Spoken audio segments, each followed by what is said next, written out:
Muchos de ustedes se miran al espejo y ven cómo cambia su rostro, cómo el tiempo deja sus huellas, y erróneamente creen que este proceso conlleva sabiduría por sí mismo, que la simple acumulación de años equivale a crecimiento.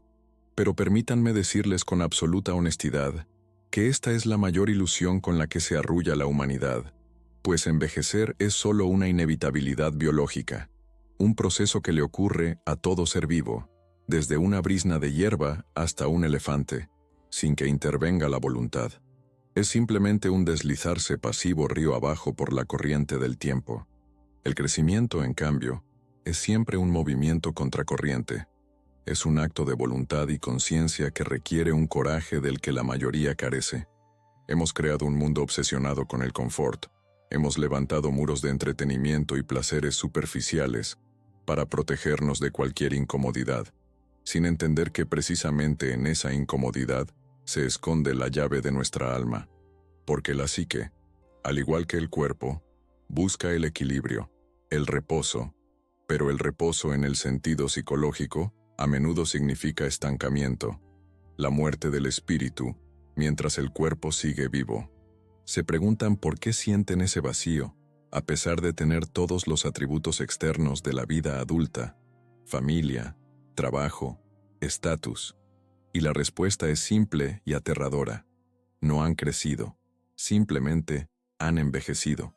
Han permitido que su niño interior se vista con un traje de adulto, pero por dentro siguen siendo esa criatura asustada que busca protección y aprobación, evitando hacerse cargo de su propio destino.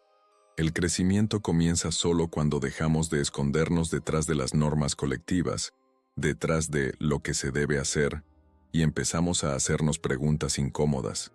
Cuando nos damos cuenta de que esa seguridad a la que nos aferramos con tanta fuerza es una celda que hemos construido con nuestras propias manos. Y hasta que no sintamos lo estrecha que es esa celda, hasta que las paredes no empiecen a aplastarnos, no nos moveremos, porque la inercia es una fuerza terrible que nos mantiene en un sueño eterno, donde soñamos con la vida, pero no la vivimos de verdad. Y entonces llega el momento en que las viejas defensas dejan de funcionar, cuando los juguetes de siempre ya no divierten, y llega el dolor, un dolor agudo y penetrante que solemos llamar depresión, crisis o neurosis. Pero yo los invito a verlo de otra manera, a verlo como los dolores de parto de su propia alma, porque el nacimiento no puede ser indoloro. Romper el viejo caparazón que les ha quedado chico no puede dejar de causar sufrimiento. Sienten cómo se derrumban sus ideales, cómo los traicionan aquellos en quienes confiaban, cómo el mundo, que parecía tan claro y justo, de repente les muestra su mueca oscura y caótica. Su primera reacción es el pánico, el deseo de huir, de adormecer ese dolor, de volver a poner todo como estaba. Pero no hay vuelta atrás, y ese es el descubrimiento más aterrador y a la vez el más hermoso. Ese dolor que sienten no es el síntoma de una enfermedad, es el sonido de las ilusiones rompiéndose. Es el grito de su ego al comprender que ya no es el dueño de la casa, que hay fuerzas más antiguas y poderosas que exigen ser reconocidas. Todos llevamos máscaras, personas que creamos para agradar a los demás, para ser convenientes, pero el crecimiento exige que miremos debajo de esa máscara y nos encontremos con lo que hemos escondido allí, con nuestra sombra, con todo lo desagradable, malvado, débil y vergonzoso que hemos negado en nosotros mismos durante años. Este encuentro es agonizante, quema nuestro orgullo, destruye nuestra imagen de buenas personas, pero es precisamente en ese fuego donde se consume todo lo superfluo, todo lo postizo, todo lo que no son ustedes. No se puede llegar a ser íntegro siguiendo siendo bueno y correcto.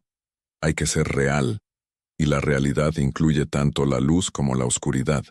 Mientras nieguen su oscuridad, ella los manejará desde el sótano, obligándolos a tropezar una y otra vez con la misma piedra, a repetir los mismos guiones, y ustedes lo llamarán destino. Pero no es destino. Es su inconsciente golpeando la puerta a través del dolor, rogándoles que despierten y que finalmente maduren, aceptando la totalidad de su ser, por aterradora que ésta sea. Cuando dejamos de huir del sufrimiento y lo miramos de frente, ocurre algo asombroso, casi mágico, lo que los antiguos alquimistas llamaban transmutación, convertir el plomo en oro, pues el sufrimiento, aceptado conscientemente, deja de ser un tormento sin sentido y se convierte en una herramienta, en el cincel del escultor que quita todo lo que sobra para revelar nuestra verdadera forma. El dolor del que no huimos, sino que vivimos hasta el fondo, se convierte en la puerta hacia el sentido, porque solo aquel que ha pasado por el infierno de su propia desesperación y no se ha roto, es capaz de entender verdaderamente al otro, es capaz de una compasión real, que no tiene nada que ver con la lástima, sino que es una profunda comprensión de la unidad de la experiencia humana. Empiezan a ver que cada pérdida, cada decepción, cada golpe de la vida era necesario para romper su cascarón, para liberar ese espíritu que estaba encerrado dentro, y dejan de culpar a sus padres, a la sociedad o a Dios por sus desgracias, porque entienden, todo eso fue combustible para su fuego, material para el trabajo de su alma. La verdadera madurez es la capacidad de soportar la tensión de los opuestos, la capacidad de sostener en el corazón tanto la alegría como la pena, el amor y el odio, sin desmoronarse. Es saber pararse en el ojo del huracán y mantener la calma, sabiendo que la tormenta de afuera es solo un reflejo de la tormenta de adentro, y que solo atravesándola se puede encontrar lo que yo llamo el sí mismo, esa chispa divina que es su verdadero centro, su yo eterno, que no teme ni al dolor, ni al tiempo, porque sabe que todo lo que ocurre sirve a un único propósito, su propia realización. El crecimiento es un constante morir y renacer, y sí, morir da miedo. Perder al antiguo yo duele, pero si no mueres, no puedes nacer de nuevo. Te quedarás como un cadáver viviente, embalsamado en tus hábitos y miedos. Miren ahora sus relaciones, esos lazos que, según dicen, están unidos por el amor, y pregúntense, ¿cuánto hay en ellas de un verdadero encuentro entre dos universos completos? ¿Y cuánto de un intento desesperado de dos lisiados por apoyarse el uno en el otro para no caerse?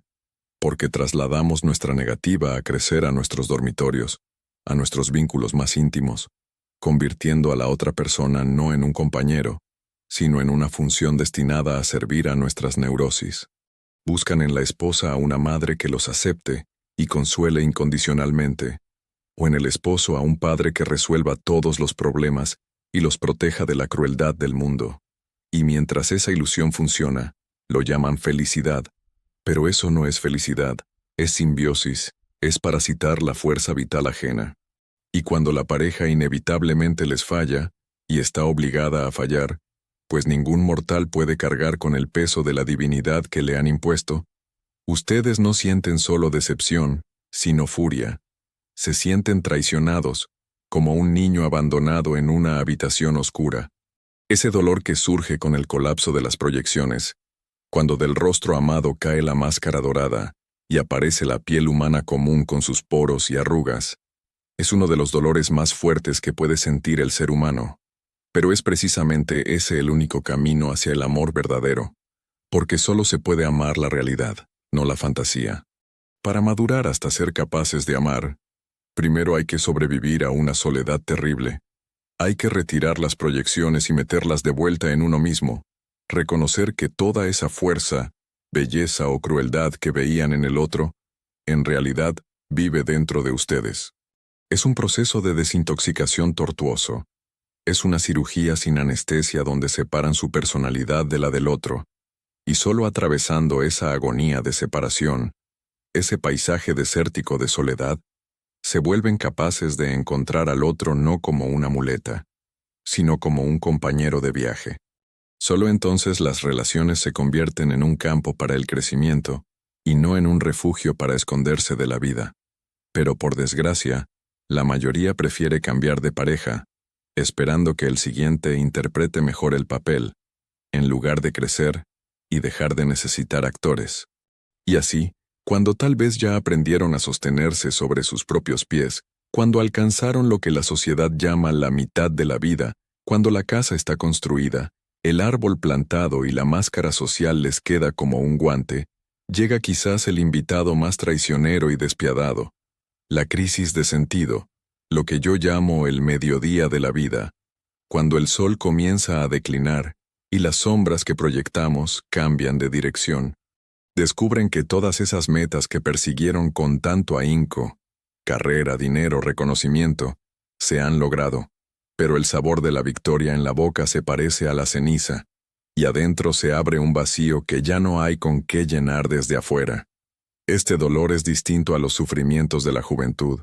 Es una angustia sorda, existencial, que les susurra por las noches que todo fue en vano, que la vida es una carrera sin sentido en círculos.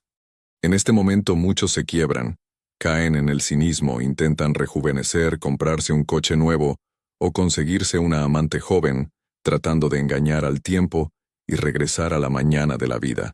Pero ese es el camino hacia una caricatura ridícula y trágica de uno mismo, porque la tarea de la segunda mitad de la vida es diametralmente opuesta a la de la primera.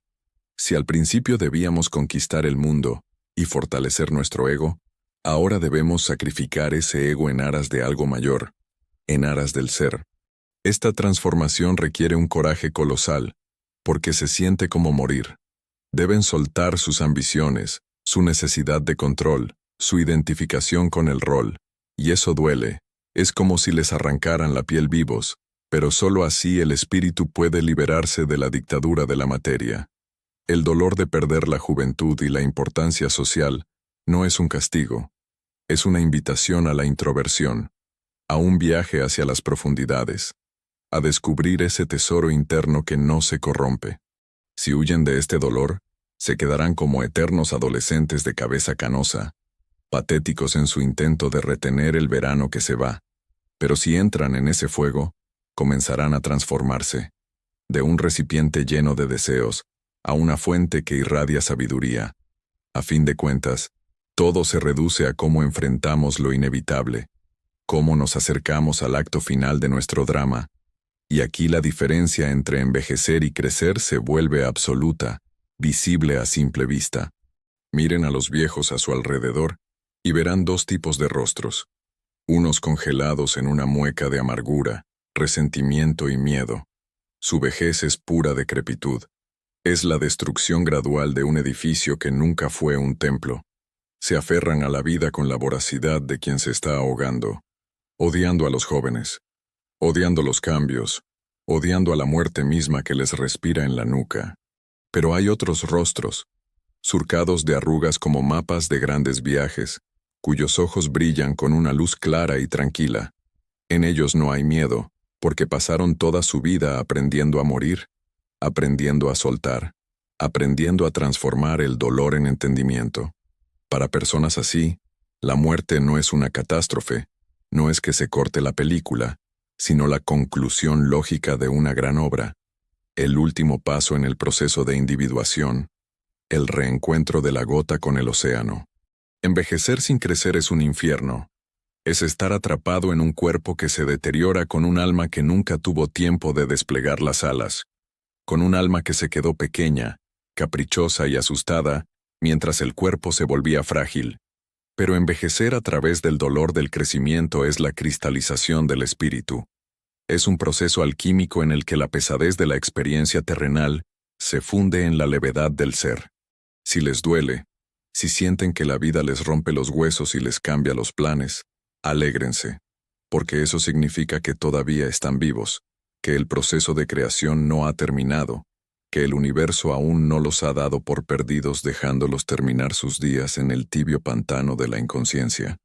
Acepten este dolor como un maestro, inclinen la cabeza ante él no con la sumisión de un esclavo, sino con la humildad de un aprendiz, y permitan que haga de ustedes aquello para lo que fueron pensados antes del inicio de los tiempos, pues el sentido de la vida no es conservarse inalterable, sino gastarse por completo, arder en la llama de la transformación e iluminar con esa luz el camino de los demás.